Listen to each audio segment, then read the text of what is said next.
Making grandma pizza dough is easy. Now I'm gonna go ahead and put this guy in the oven here. I already got it set to 500.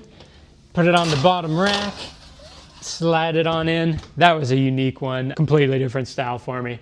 Almost kind of white pizza. I'm gonna go ahead and set my timer for 12 minutes. I've only been making pizza for like 4 months now, and I've only made grandma pizza dough like 5 times. This will be my 6th time.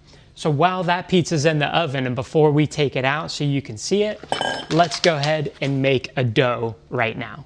So I think what I like about making grandma pizza dough so much is that you don't really have to be super precise. One thing that I started doing when making pizzas was actually making Neapolitan style. Now I don't have one of those like Gosney's or fancy pizza ovens or anything, so I was trying to do it in my own home oven. And that actually proved to be really difficult. It works, but so many steps in the process have to be like super precise.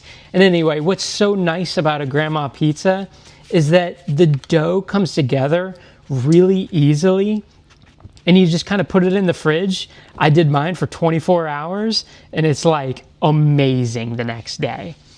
Now, boom, 450.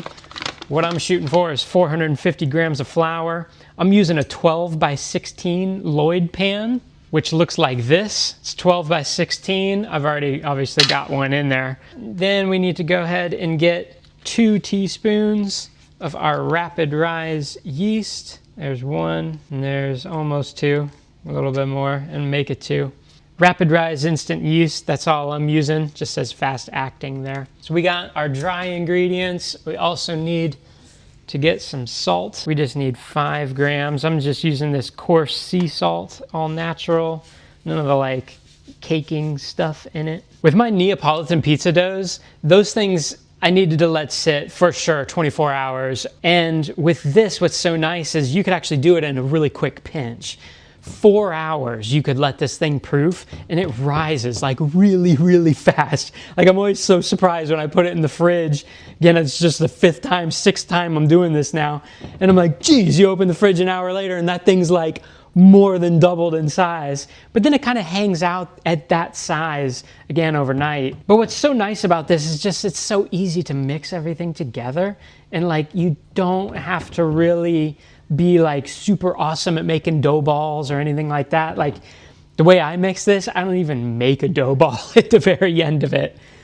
But so I just got my dry ingredients together there. And then we need 283 grams of water here. I'm doing something a little bit different. I'm using just cold water right out of my fridge. And I'm seeing how, well, that's just spilling out the back as well. I'm just gonna see how this goes with the cold water. I've been using some warmer water because I've followed a certain recipe from King Arthur Baking where Martin was heating the thing up, but I'm not doing that here today. Just gonna try and see if some cold water actually works. Look at this freaking mess. I just got this mess going on here of all this water. Oh my goodness. Dry this monstrosity up over here for a second. I take my 283 grams of water, I add it into the mixing bowl after our dry ingredients have all been mixed together, of course. Then I take my olive oil, and we're gonna get 2 tablespoons of olive oil down. 1 and 2. And I'm actually just gonna start mixing this with this spoon. Just trying to get all the flour off of the edges of the bowl and just into the middle of this thing. The olive oil as well, just mixing that through. Then I'm actually gonna switch to this guy and start mixing that together. Get all this gunk off of my spoon. Gunk. Dough. It's delicious dough. We got 1:30 left on our grandma pizza here that's in the oven. So you can see how this comes together like really, really quick. And I'm gonna have this thing pretty much into a dough ball. We'll pull the finished grandma pizza out and then I'll finish forming this thing into a dough ball on the counter while that other one cools. Very important that you cool these things on a cooling rack. It is a pan pizza and it is cooking in that pan. So when we get that thing out of there, we really got to get it out of that pan pretty quick so that it can air out essentially. Like it needs some cooling after all of that heating up in this pan. What happens if you leave it in the pan, it continues to cook, right? And the worst part about that for a grandma pizza is that the crust on the bottom gets really soggy. I've made that mistake before.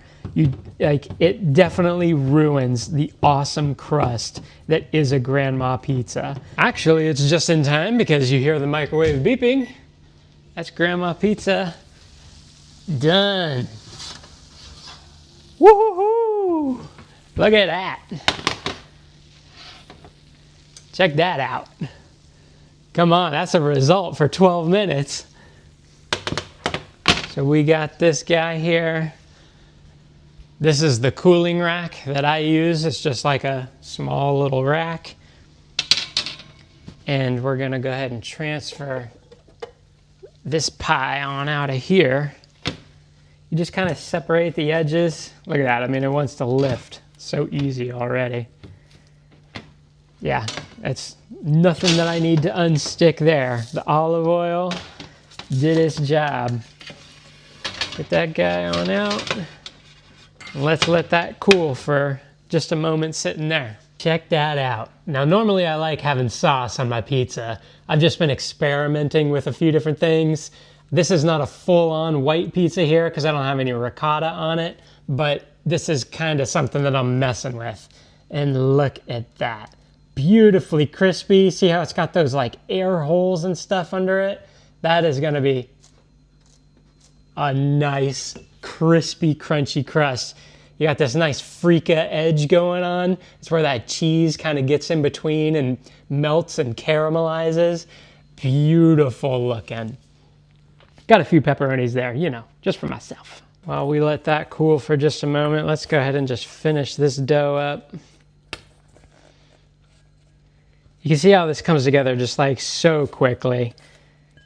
If you just want to put this thing together in the morning and then have it in the afternoon, you totally can, which is so nice.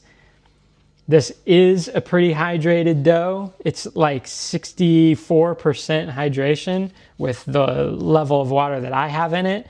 So it can get a little bit hard to work with here, especially if you're not used to working with doughs yet. I'm pretty still new at this game. If you check out my channel, like I've just been doing this for like 4 months now. But let me tell you what, like I really fell in love with it. It's so nice to like create something, but then something that actually is delicious in the end is like even better. We have a 3-year-old and I have a 6-year-old. And my wife happens to really love pizza as well. So, you know, it's kind of just nice to be able to make something that we all agree on, I guess is what I could say. You see how this dough is coming together? I'm just trying to get every last bit of this flour that's been sitting here and just push it into the dough right now. You can feel where the wet spots are in it. And so you just want to kind of push it around and push it into that remaining flour that's sitting there. And it's already starting to kind of form up here already. Now what I start doing once I'm getting all this is I actually start kind of slapping the dough down on the counter. And I saw it on King Arthur Baking. That's where I very first got my grandma pizza recipe from. And I've just tweaked it since then to my liking. Slap the dough down. And that's what's gonna start getting that kneading for you. And it starts to tighten up and form into a ball, which is pretty cool. I just love seeing the dough come together. Kind of amazes me still.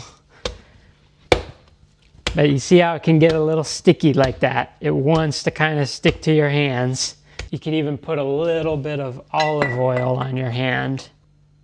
And that'll help it to not totally stick to your hands. And don't be afraid of the olive oil. Grandma pizza, yeah, I mean, look how well that's working. Grandma pizza has a lot of olive oil to it.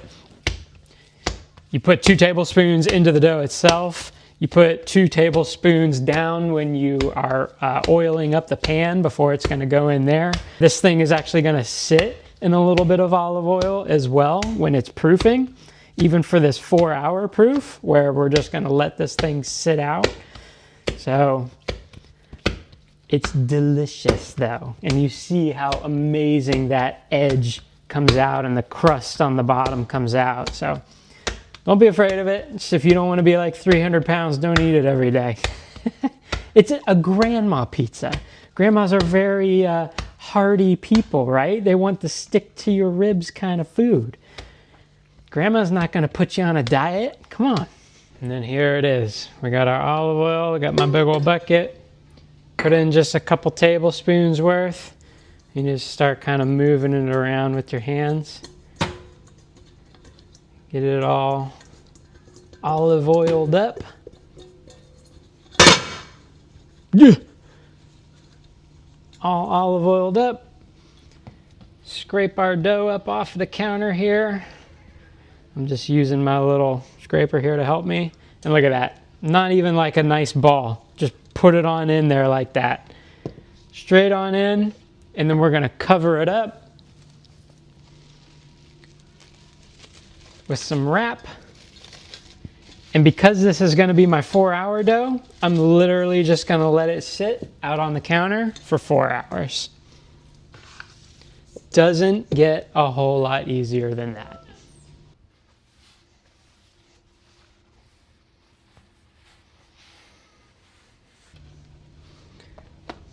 How nice and easy that whole thing transfers there. We're just gonna give it a chop. Real crispy crust. And it stayed nice and crispy because I let it sit out. It stayed nice and crispy because I put it on that rack right there.